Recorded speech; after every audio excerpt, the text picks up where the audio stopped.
Vamos meditar hoje num trecho da Palavra de Deus que está no livro de Apocalipse, no capítulo 8. Vamos ler inicialmente até o versículo 6. A Palavra de Deus diz: Quando abriu o sétimo selo, fez-se silêncio no céu, quase por meia hora. E viu 7 anjos que estavam em pé diante de Deus, e lhes foram dadas 7 trombetas. Veio outro anjo, e pôs-se junto ao altar, tendo um incensário de ouro, e foi-lhe dado muito incenso, para que o oferecesse com as orações de todos os santos sobre o altar de ouro que está diante do trono. E da mão do anjo subiu diante de Deus a fumaça do incenso com as orações dos santos. Depois do anjo tomou o incensário, encheu-o do fogo do altar e o lançou sobre a terra, e houve trovões, vozes, relâmpagos e terremoto. Então os 7 anjos que tinham as 7 trombetas prepararam-se para tocar. Até aqui, meus irmãos, por enquanto, para entendermos essa nova porção do livro do Apocalipse, que vai dos capítulos 8 até o 11, capítulos 8 a 11. Só os irmãos lembrarem que nos capítulos 1 a 3 destacam-se as 7 igrejas. Dos capítulos 4 a 7, destacam-se os 7 selos. E dos capítulos 8 a 11, que é até a metade do livro, destacam-se as 7 trombetas. Cada uma dessas sessões de 7 igrejas, 7 selos, 7 trombetas, devem ser lidas como contando a mesma história. Não é uma sequência cronológica, como se os capítulos 1 até, digamos, o 11, contassem cronologicamente o que vai acontecendo um capítulo após o outro. Não, são ciclos, sessões paralelas, nós dizemos. É a mesma história, que é contada e recontada. O poder de recontar uma história é muito grande. Não só porque, quando nós ouvimos uma história outra vez, nós vamos ter muito mais facilidade de memorizar, de guardar aquela história, como porque nós começamos a prestar atenção aos novos detalhes. Aos detalhes que, de uma única vez que a gente ouve uma história, nem sempre nós pegamos todos eles. Mas quando nós ouvimos outra vez, então nós conseguimos entender mais coisas, lembrar de mais coisas. Provavelmente o objetivo de escrever do Apocalipse ter sido revelado por Deus desta maneira e registrado por João dessa forma, um dos propósitos, possivelmente, tenha sido justamente esse. Mas ele não conta exatamente igual a mesma história todas as vezes. E como eu já disse no início, quando estudamos o começo desse livro, são 7 histórias, 7 sessões, 7 ciclos. Todos eles com essa marca também do número 7. Nós estamos chegando hoje aqui na terceira dessas contagens ou recontagens da história. Mas ele não reconta de forma literal, ipsis literis, igualzinho todas as vezes. Não. Cada vez que ele reconta essa história, ele vai focar em aspectos novos, aspectos diferentes. Então, por exemplo, dos capítulos 4 até o 7, nós tivemos a revelação do céu, onde Jesus, o Cordeiro de Deus, após sua morte, após sua ressurreição, após a sua ascensão, a sua subida aos céus, ele recebeu lá, da mão direita de Deus, um livro. E esse livro tinha 7 selos, ou seja, ele estava lacrado, com 7 lacres, 7 selos, para que não fosse aberto. E ninguém mesmo podia abrir aquele livro, o texto mesmo fala, a não ser Jesus, o Cordeiro que venceu, que morreu, que ressuscitou, que subiu aos céus. Então, ao receber o livro da mão direita do Pai, o Filho, o Cordeiro, o Senhor Jesus, recebe a função de governar os céus e a terra. É Ele quem vai ditar agora, a partir da sua ressurreição, a partir da sua ascensão, é Ele quem vai ditar os acontecimentos do céu e da terra. Por isso, Ele disse aos seus próprios discípulos, toda a autoridade me foi dada nos céus e na terra. E, consequentemente, os seus discípulos podiam pregar o Evangelho em todas as nações e ele garantia o sucesso da pregação do Evangelho, Jesus Cristo. Ele abre o primeiro selo É um cavaleiro branco, vitorioso, para vencer. É uma figura do evangelho vitorioso que ninguém pode deter, ninguém pode impedir. O avanço do evangelho ninguém pode deter. Ele é vitorioso e para vencer. Essa é a boa notícia. Sempre começa com uma boa notícia. Mas o evangelho traz também consigo as lutas, as perseguições. Por isso os próximos 3 cavaleiros, dentro dos 6 selos, representam perseguição, guerras, fome, carências e morte, sofrimento. Por isso o 5º selo mostra as almas dos crentes que morreram pela causa ou por causa de Cristo, agora lá no céu, esperando o dia do juízo, descansando no Senhor. E o 6º selo mostrou o fim do mundo, o dia do juízo final, quando Jesus voltará e punirá os perversos, ao mesmo tempo em que recompensará os fiéis que viveram pela graça e foram salvos pela graça. Então, o capítulo 7 descreve o estado de eterna bem-aventurança nos céus. Lá estamos para sempre no novo céu e na nova terra, os crentes que nunca mais terão fome, nem dor, nem pranto, nem choro. Mas até aí só foram 6 selos. Ainda falta um, o 7º. O que poderá ter dentro do 7º selo? O que o 7º selo poderá trazer se parece que os 6 selos anteriores já resolveram tudo, já contaram toda a história? Que vai da primeira vinda de Jesus até a segunda, o juízo final e o novo céu e a nova terra. E aqui mais uma vez nós percebemos que de fato esse livro é um livro escrito em ciclos ou sessões, porque quando o Cordeiro abre então aqui no capítulo 8 o 7º selo, que ficou faltando dos 6 anteriores, eram 7, ele abriu 6 e já aconteceu o juízo final, o que pode ter no 7º selo? E então ele diz que ele abre o 7º selo e acontece o quê? Nada. Absolutamente nada. Veja, quando o Cordeiro abriu o 7º selo, houve silêncio. Silêncio no céu, cerca de meia hora. Não acontece nada, apenas silêncio. Bom, silêncio é um acontecimento. Até porque uma das coisas mais difíceis, de acontecer é silêncio. Nós sempre somos tão cheios de barulho ao redor e dentro de nós. Esse silêncio absoluto no céu é uma espécie de anticlímax. Na verdade, vai recomeçar toda a história outra vez. É apenas uma preparação para a terceira vez que João vai recontar a mesma história, que vai da primeira vinda de Jesus até a segunda vinda dele e o juízo final e os novos céus e a nova terra. Mas antes de reiniciar a história, que vai ser contada através das 7 trombetas, e vai ser muito semelhante. O Cordeiro abriu um selo, aconteceu uma coisa. Abriu o 2º selo, aconteceu outra coisa. Abriu o 3º selo, agora vão ser as trombetas. O anjo toca a primeira trombeta, acontece alguma coisa. Toca a segunda trombeta, acontece alguma coisa. Toca a terceira. Veja, é muito paralelo, é muito semelhante. No entanto, ao contar os eventos das trombetas, a ênfase de João vai estar em algo um pouquinho diferente da ênfase que ele deu lá ao contar os selos. Porque ao contar os selos, os olhos estavam todos voltados para o céu. Lá em Jesus, no céu, no trono de Deus, no Cordeiro que reina. Agora, de certa forma, os olhos vão se voltar mais para a terra, para ver a igreja.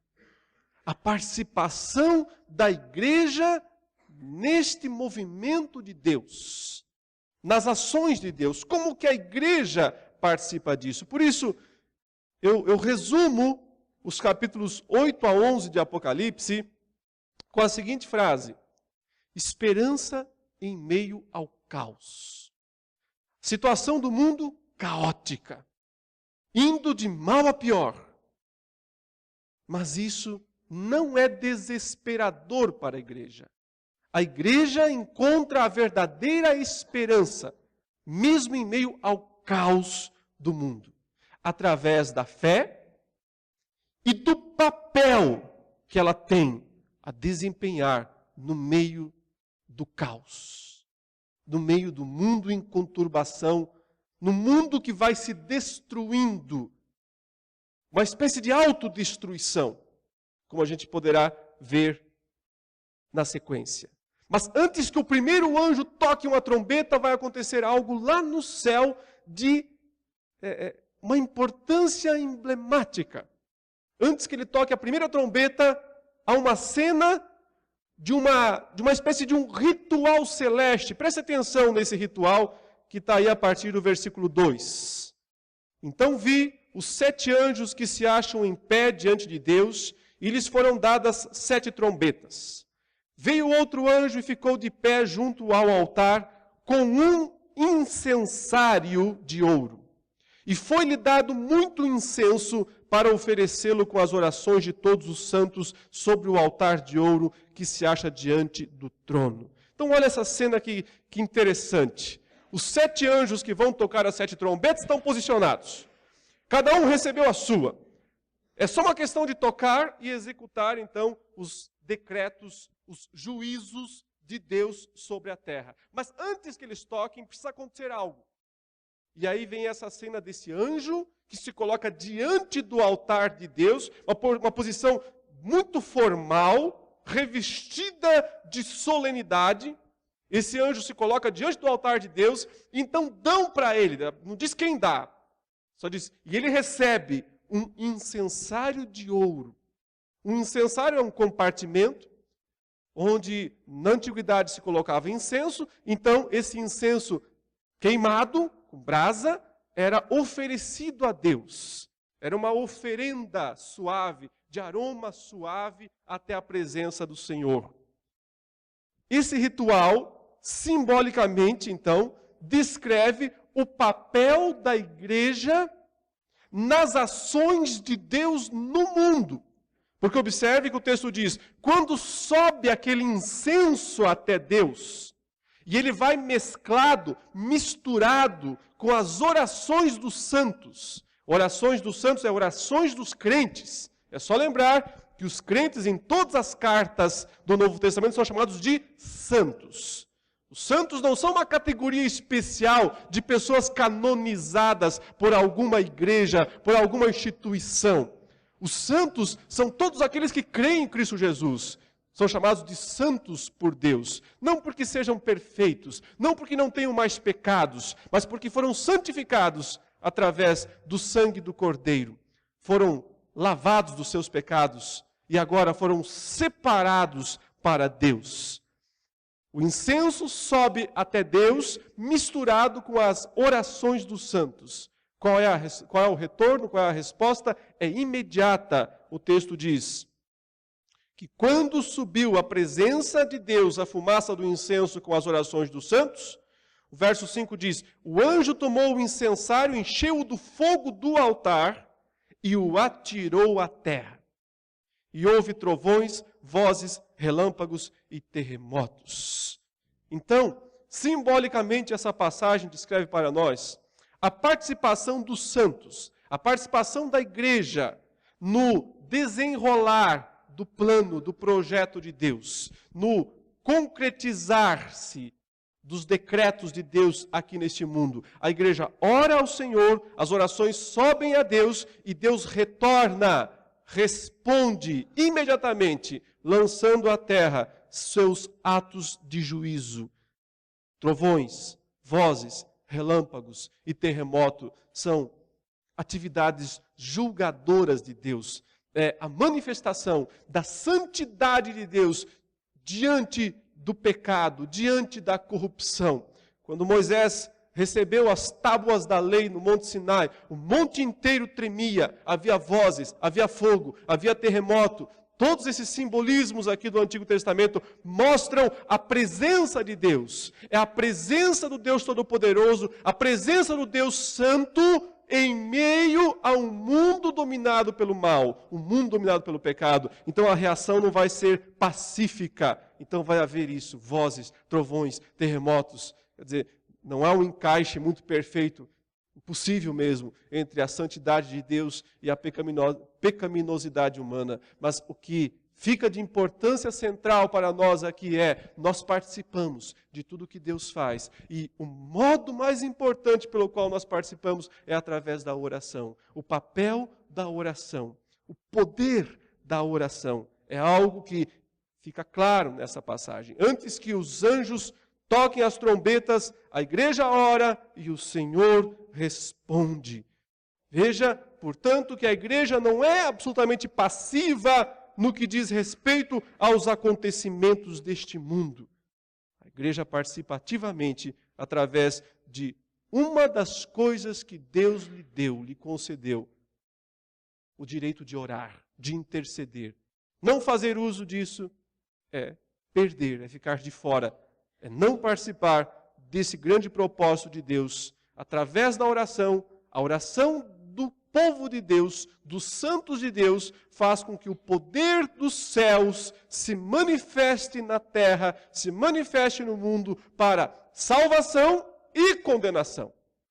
Claro que nós queremos sempre salvação, mas quando não houver salvação, então acontecerá condenação. Pois bem, então os anjos agora vão tocar as 7 trombetas. Elas vão se dividir em 4 iniciais e 3 finais. As 4 primeiras trombetas são muito semelhantes aos 3 cavaleiros que trazem destruição no mundo. As primeiras trombetas, as 4, afetam os elementos naturais e, portanto, indiretamente os homens. Diretamente estão sobre os elementos naturais e indiretamente podem afetar os homens. Mas as últimas 3, que são as piores, atacam diretamente os seres humanos, os ímpios, os perversos, através de ações demoníacas. Agora vejamos então as primeiras 4 trombetas, o poder destrutivo dessas primeiras 4 trombetas. Verso 7. O primeiro anjo tocou a trombeta, e houve saraiva e fogo de mistura com sangue, e foram atirados à terra. Foi então queimada a 1/3 parte da terra e das árvores, e também toda a erva verde. A primeira trombeta atinge o verde, as árvores, tudo aquilo que tem relação com as florestas, as matas, as plantações de uma forma geral. Note que é descrita aqui uma destruição, saraiva e fogo, gelo e fogo. Os elementos mais destrutivos mesmo da natureza atingem e destroem, com uma mistura de sangue que tem a ver com morte. Isso é o que queima, diz aí, a 1/3 parte da terra, das árvores e também de toda a erva verde. As trombetas vão destruir apenas 1/3, sempre 1/3. Isso evidentemente não é a ideia de ser interpretado literalmente, mas nos mostra que uma boa parcela, uma grande parte do mundo sofre destruição através da ação das trombetas. Não toda a terra, porque Deus, na sua misericórdia, vai como que protelando a destruição de todas as coisas. Mas para o final, nós veremos então uma destruição global. Mas aqui nós vemos ainda uma ideia de parcialidade. É a misericórdia de Deus que ainda se manifesta e dá tempo aos seres humanos para que eles se arrependam. Veja que a segunda trombeta atinge toda a vida existente no mar. O texto diz: o segundo anjo tocou a trombeta, e uma como que grande montanha ardendo em chamas foi atirada ao mar, cuja 1/3 parte se tornou em sangue. E morreu a 1/3 parte da criação que tinha vida existente no mar, e foi destruída a 1/3 parte das embarcações. Então, a segunda trombeta é um poder destrutivo que atinge o mar. A primeira, o verde, as florestas. O segundo, o mar. A terceira trombeta, daqui a pouco nós vamos fazer considerações sobre elas globalmente, mas a terceira trombeta atinge a água doce. A segunda, a água salgada, a terceira, a água doce. O terceiro anjo tocou a trombeta e caiu do céu sobre a 1/3 parte dos rios e sobre as fontes das águas, uma grande estrela ardendo como tocha. O nome da estrela é Absinto. e a terça parte das águas se tornou em absinto, e muitos dos homens morreram por causa destas águas, porque se tornaram amargosas. Então, as águas doces se tornam envenenadas. E a quarta trombeta desta parte de 7, que divide as trombetas, atinge, diz o texto no verso 12, o quarto anjo tocou a trombeta e foi ferida a terça parte do sol, da lua e das estrelas, para que a terça parte deles escurecesse, e na sua terça parte não brilhasse tanto o dia como também a noite. Então os astros, o brilho dos astros celestes são escurecidos. Observe, o verde, as florestas, o mar, água salgada, água doce e o brilho das estrelas. Pergunta: através do que essas destruições são causadas? Será que diz respeito a uma intervenção direta dos céus? Ou pode ser algo criado pelo próprio homem, através das atividades humanas? Então é preciso lembrar que, como nos selos, os decretos vêm de cima, mas muitas vezes são executados aqui. Por exemplo, o cavaleiro branco que saiu vitorioso para vencer. Mas Deus não vai pregar o evangelho em nosso lugar. Os anjos não vão pregar o evangelho em nosso lugar. Somos nós quem pregamos. O homem é quem faz isso. O selo que fala das guerras, das perseguições, da fome, isso está decretado por Deus. Mas quem executa são os homens. Então, essa destruição toda que está prevista aqui para acontecer, pode ser feita através das ações humanas. Pode ser feita através da má administração que o homem faz do mundo. E nós que vivemos hoje, no século 21, veja que João está escrevendo isso no século I. Naqueles dias não havia poluição, como há hoje. Naqueles dias não havia toda a destruição da mata, do verde, como nós vemos acontecer hoje. Naqueles dias, eles olhavam para o céu e enxergavam todas as estrelas possíveis. Nós olhamos para o céu e enxergamos quase nada, devido a toda a poluição e as luzes também do mundo. As trombetas não são algo que dizem respeito apenas ao fim dos tempos. A história que o Apocalipse conta é a história que vai da primeira vinda de Jesus até a segunda. Toda a história, todos os eventos. Os cavaleiros estão passeando pelo mundo desde o primeiro século e as trombetas estão sendo tocadas igualmente desde o primeiro século. Porque contam a mesma história, porém sob uma nova ótica, sob uma nova perspectiva. Agora fica claro para nós que este mundo vai se degradar cada vez mais. Isso está determinado, está nos decretos de Deus. Mas não desculpa o ser humano, que é instrumento do mal, que é instrumento por sua má administração dos elementos naturais. Essas trombetas aqui atingem os aspectos da natureza, a criação de Deus. Só atinge o ser humano de maneira indireta, porque é claro, quando a natureza sofre, nós somos, por tabela, atingidos. Porque nós extraímos o nosso sustento, a nossa sobrevivência dos elementos naturais. Então, quando o ser humano polui, quando o ser humano destrói as guerras, quando produz coisas terríveis aqui nesse mundo, ele está apenas se autodestruindo. É a loucura da raça humana, a pior, né, das raças nesse sentido, a mais autodestrutiva das raças que existem. Aprendemos com isso que ao mesmo tempo em que Deus determina, decreta essas coisas, porque faz parte do seu grande propósito, faz parte do seu projeto, do seu plano, não desculpa a participação humana em tudo isso. Observe que a partir ou depois dessa grande destruição anunciada, o versículo 13 fala, mais ou menos assim, isso daí não é nada. o pior está por vir. O verso 13 diz: Então vi e ouvi uma águia que, voando pelo meio do céu, dizia em grande voz: Ai, ai, ai.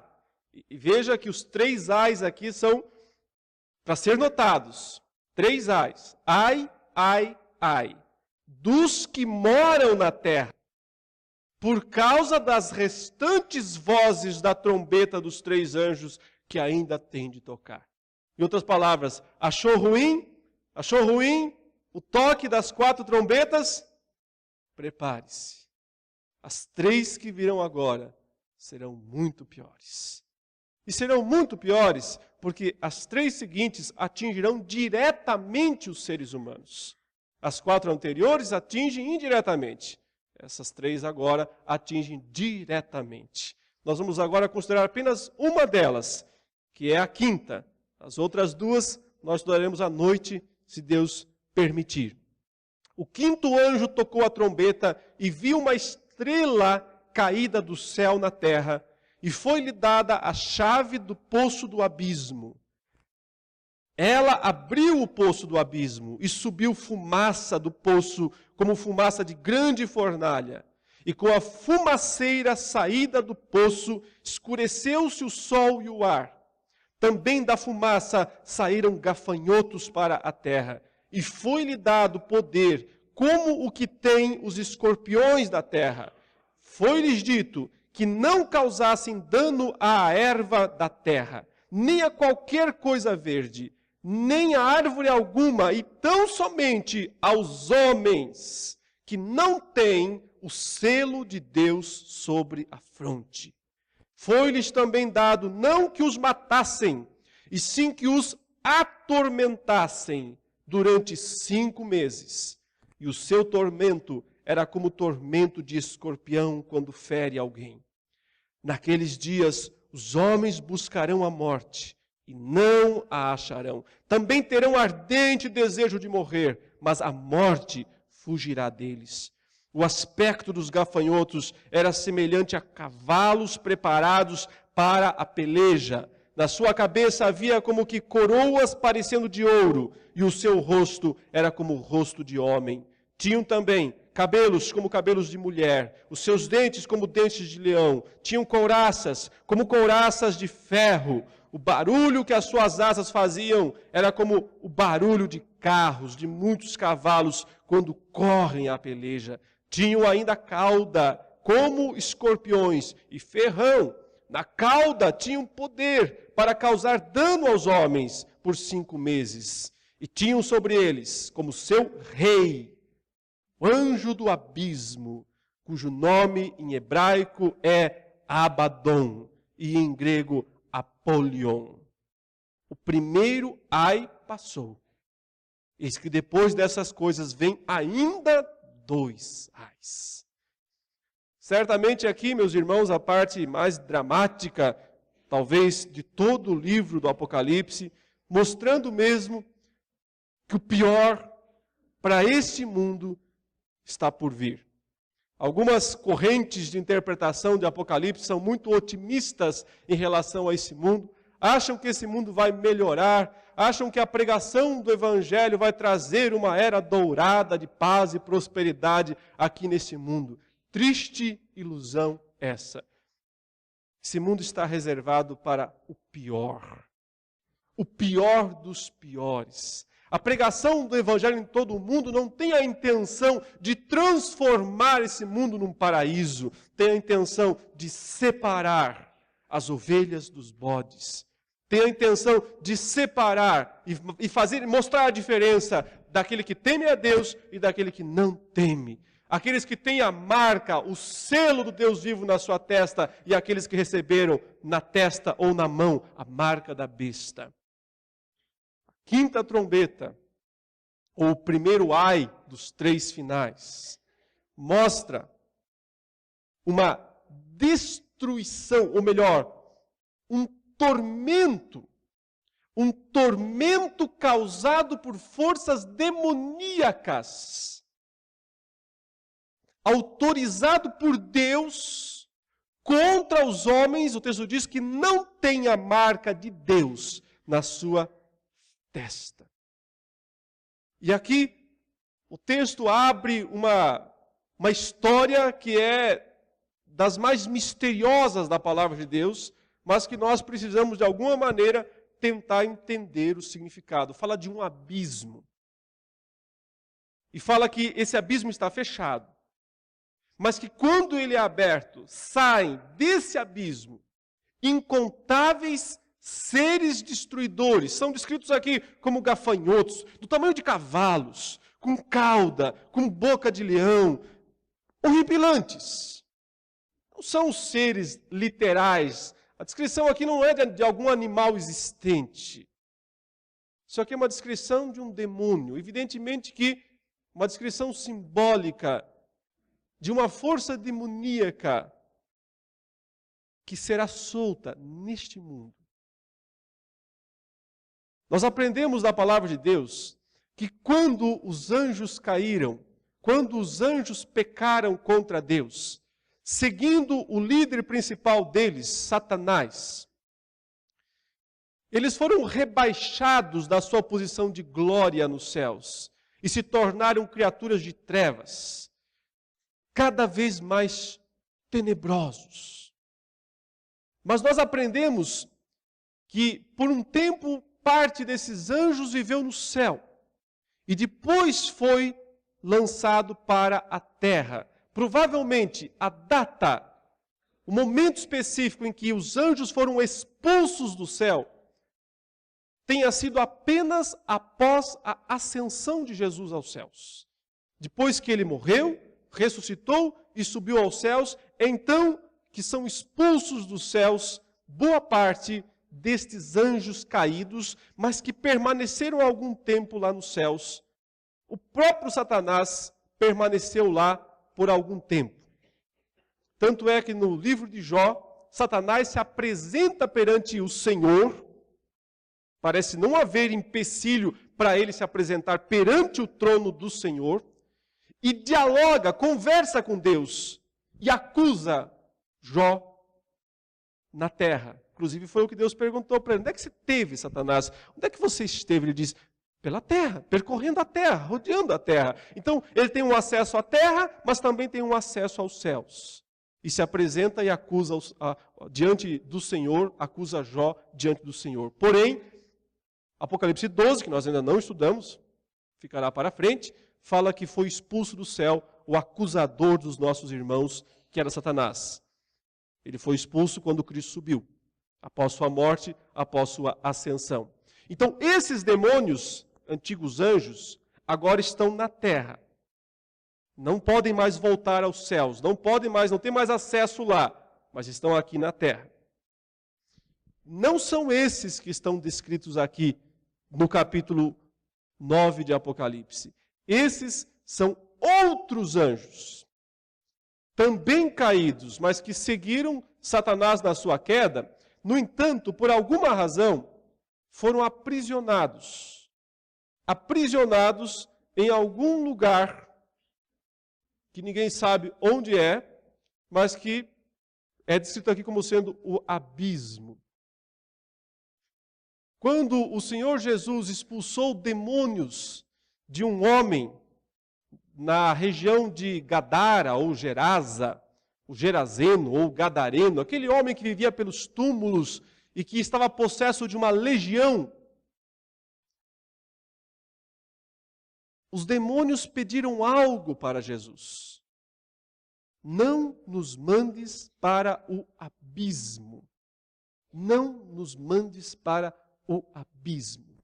Eles não queriam ser enviados para esse lugar, que a Bíblia não descreve, nem se deve fazer muitas conjecturas sobre como é o que é, só sabemos que existe esse lugar chamado abismo. E para esse lugar, aqueles demônios que possuíam aquele homem não queriam ser enviados. E o Senhor Jesus, então, permitiu que eles entrassem nos porcos, e os porcos se precipitaram num outro tipo de abismo, agora sim, um abismo literal, quando os porcos caíram. Aqui, João diz que o chefe desses demônios é o anjo do abismo, que em hebraico se chama Abaddon e em grego Apolion. Apolion significa destruidor, mas Abaddon significa destruição. É um sinônimo para estado de morte, inferno, um sinônimo para inferno. Abaddon é sinônimo de uma outra palavra hebraica chamada Sheol. Embora Sheol, na maioria das vezes, significa apenas sepultura, o lugar para onde vão os mortos, no sentido de decomposição, abaixo da terra. O Abaddon parece ser um lugar um pouco distinto para onde, provavelmente, foram enviados esses demônios piores. Eu quero ler com os irmãos uma passagem que pode nos ajudar a entender essa, que está na segunda carta de Pedro, no capítulo 2, no versículo 4. Os irmãos podem abrir essa passagem. Segunda carta de Pedro, capítulo 2, versículo 4, diz: Deus não poupou anjos quando pecaram. Antes, precipitando-os no inferno, os entregou a abismos de trevas, reservando-os para juízo. Um grupo de anjos descritos aqui, não são todos os anjos, mas um grupo de anjos, de seres, de demônios que caíram, que pecaram. O texto diz que Deus os precipitou no inferno. Mas inferno aqui não é a palavra inferno tradicional que o Novo Testamento usa, que é a palavra Hades. Para onde vão as almas das pessoas que pecam? As almas das pessoas que pecam vão para o Hades, para o inferno. Quando Pedro cita aqui esse lugar para onde estão os demônios, esses anjos aprisionados, ele usa a palavra Tártaro. É uma outra palavra grega diferente de Hades. O Tártaro é uma espécie de inferno dos infernos, né? O pior dos infernos, uma ideia de o pior lugar possível, a prisão de segurança máxima, para onde vão o pior dos piores prisioneiros. Se nós estivermos certos nessa interpretação, e é claro que ela é uma interpretação, nós não temos certeza a respeito desses assuntos, mas é uma possibilidade. Então há dois lugares de prisão. Um para onde vão as almas dos homens, é o inferno, o Hades. Satanás não está lá, nem os demônios. Mas há um outro lugar, o Tártaro, ou o abismo, ou o Abaddon, para onde estão os demônios. Um grupo de demônios, não todos, porque muitos estão aqui nesse mundo. Para esse lugar, aqueles demônios que possuíam o gadareno não queriam ser mandados, que é o abismo. Esse abismo, possivelmente, é o que será aberto aqui no capítulo 9, na quinta trombeta. Porque a Bíblia diz que um pouco antes da vinda de Jesus, Satanás será solto da sua prisão e sairá para enganar as nações. Então, talvez Satanás, ele mesmo, esteja agora nesse lugar de prisão. Não todos os demônios, não todos.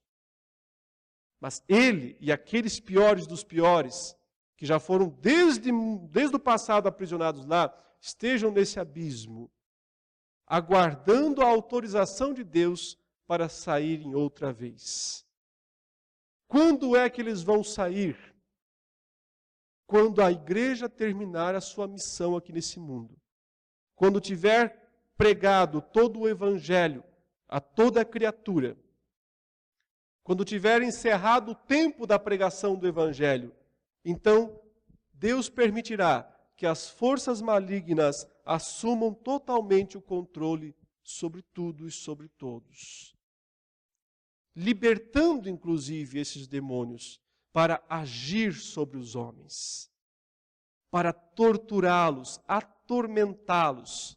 O tormento aqui é descrito como sendo uma picada de um ferrão de um escorpião. e diz que dura 5 meses. Por mais doloroso que seja o ferrão do escorpião, a dor não dura muito tempo. A dor é aguda, mas passa dentro de algumas horas. Essa ferroada dura 5 meses. Então, é claro que isso é simbólico, mas quer descrever uma tortura indescritível. O que nós aprendemos até aqui, porque nós ainda vamos falar mais sobre esse texto à noite na continuidade desse estudo. Aprendemos que não há muita esperança para esse mundo. Apenas caos. Um aumento da destruição. Cada vez mais. Isso leva a igreja ao desespero? Não. A igreja mantém a esperança no meio disso tudo. Por causa da fé.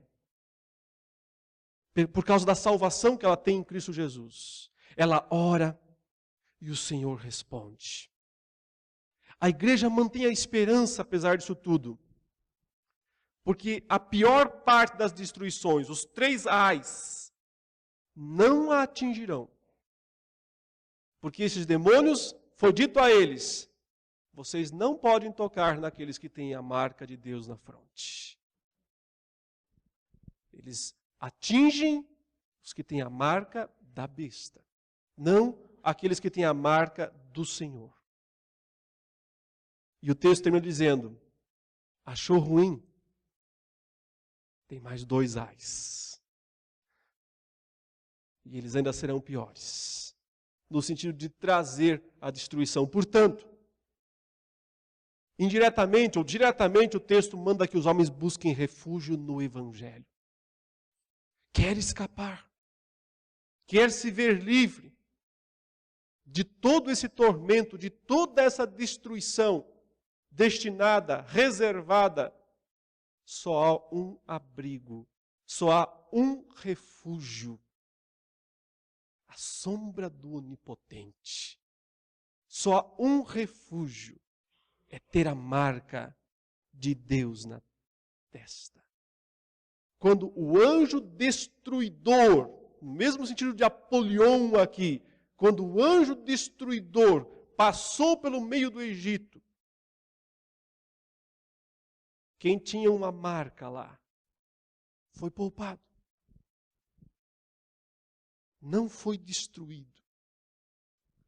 Quando Deus liberar a ação dos poderes das trevas sobre esse mundo, aqueles que tiverem a marca do Cordeiro, a marca do Pai, do Filho e do Espírito Santo, do verdadeiro batismo que lava os pecados do ser humano, essas pessoas serão poupadas da grande destruição reservada sobre este mundo. Por isso, meus irmãos, a igreja encontra esperança em meio ao caos. Esperança em meio a um mundo que vai de mal a pior e cada vez pior. Ela pode renovar a sua fé, mas é tempo de viver essa fé. De viver com toda a seriedade. Agora, eu finalizo trazendo uma palavra específica aos pais. Você que é pai, que está aqui nesse dia que é o dia dos pais. Qual é o legado, qual é a herança que você deixa para os seus filhos? Qual é o verdadeiro patrimônio? É um patrimônio que vai garantir a ele vida eterna ou destruição? Que marca você tem? Que marca seus filhos recebem? A marca de Deus, de quem é fiel ao Senhor, de quem vive de acordo com o padrão de Deus e da sua palavra, ou tem deixado seu filho para o mundo? O mundo não terá misericórdia do seu filho. Os demônios não terão misericórdia dos seus filhos. Muitas vezes os pais pensam que ao serem liberais, excessivamente bons estão sendo bons, mas estão sendo maus para seus filhos. Porque o mundo e os demônios não terão misericórdia deles. Mas Deus terá. Deus terá, se os seus filhos possuírem a verdadeira marca de salvação, para serem assim livrados de todas as destruições que estão destinadas para este mundo. Vamos orar, meus queridos? Feche seus olhos. Eterno Deus, Senhor dos céus e da terra, graças te damos porque ao mesmo tempo em que vemos que para este mundo e esta geração não há esperança, para nós há. Porque cremos no Cordeiro. Porque somos mais do que vencedores em Cristo Jesus e tão somente nele. E isso nos faz ter fé e esperança no mundo vindouro que está sendo preparado para nós. Permita, Senhor, que vejamos todos os acontecimentos desse mundo como algo que seguem os teus propósitos, que não fogem dele ou deles, nunca. Que o Senhor executa, realiza conforme a tua vontade. Mas permita também que continuemos vivendo o evangelho da graça com toda a fidelidade. E abençoe especialmente os pais nesta manhã. Os pais da tua igreja que conhecem a tua palavra. Para que sejam sérios, bíblicos, extremamente dedicados na função que receberam de criar filhos para a tua glória. Nós oramos agradecidos em nome de Jesus. Amém.